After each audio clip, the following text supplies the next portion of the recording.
உலகம் முழுவதும் தற்போது 59 அரசு அடிப்படையிலான மோதல்கள் நடந்து வரதாவும், இது இரண்டாம் உலகப் போரின் முடிவில் இருந்து மிக உயர்ந்த எண்ணிக்கையாகவும் என்றும் பொருளாதாரம் மற்றும் அமைதி நிறுவனம் நடத்திய ஆய்வுல கண்டுபிடிக்கப்பட்டிருக்கு.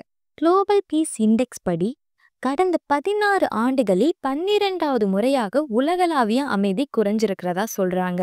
இதற்கு அதிகரித்து வரும் இராணுவமயமாக்கல், புவிசார் அரசியல் மாறுதல் இதெல்லாம் தான் காரணம் அப்படின்னு சொல்றாங்க. 80 நாடுகள் இப்போது தங்கள் எல்லைகளுக்கு அப்பாற்பட்ட மோதல்களை ஈடுபட்டிருக்கு.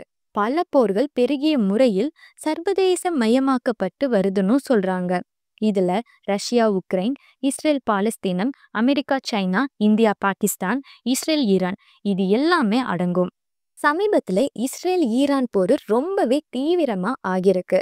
உக்ரைன் ரஷ்யா போர் தொடர்ந்து பரந்த சர்வதேச ஈடுபாட்டை ஈர்க்குது.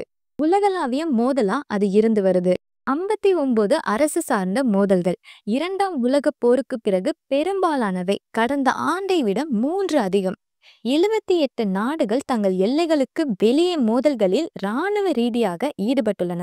கடந்த 2 ஆண்டுகளில் 106 நாடுகள் இராணுவமயமாக்கலில் அதிகரிப்பை கண்டன.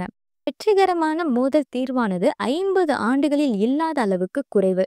90% மோதல்கள் மட்டுமே தீர்க்கமான இராணுவ வெற்றிகளில் முடிவடைந்தன. சமாதானமான ஒப்பந்தங்கள் 23%லிருந்து 4% குறைஞ்சிருக்கு. மதிப்பீடு செய்யப்பட்ட 163 நாடுகள்ல ஐஸ்லாந்து தொடர்ந்து 17வது ஆண்டா மிகவும் அமைதியான நாடா இருக்கு. அதை தொடர்ந்து அயர்லாந்து, ஆஸ்திரேலியா, நியூசிலாந்து, சுவிட்சர்லாந்து இந்த நாடெல்லாம் இருக்கு. உலகின் குறைந்த அமைதியான நாடா ரஷ்யா இருக்கு.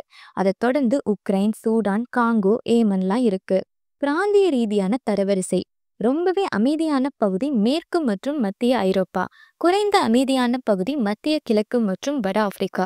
இரண்டாவது மிக குறைந்த அமைதியான பிராந்தியம் இந்தியா, பாகிஸ்தான், பதட்டங்கள் மற்றும் வங்காளதேசம் போன்ற நாடுகளில் உள்நாட்டு அமைதியின்மை காரணமாக தெற்காசியா இரண்டாவது குறைந்த அமைதியான பிராந்தியமா இருக்கு.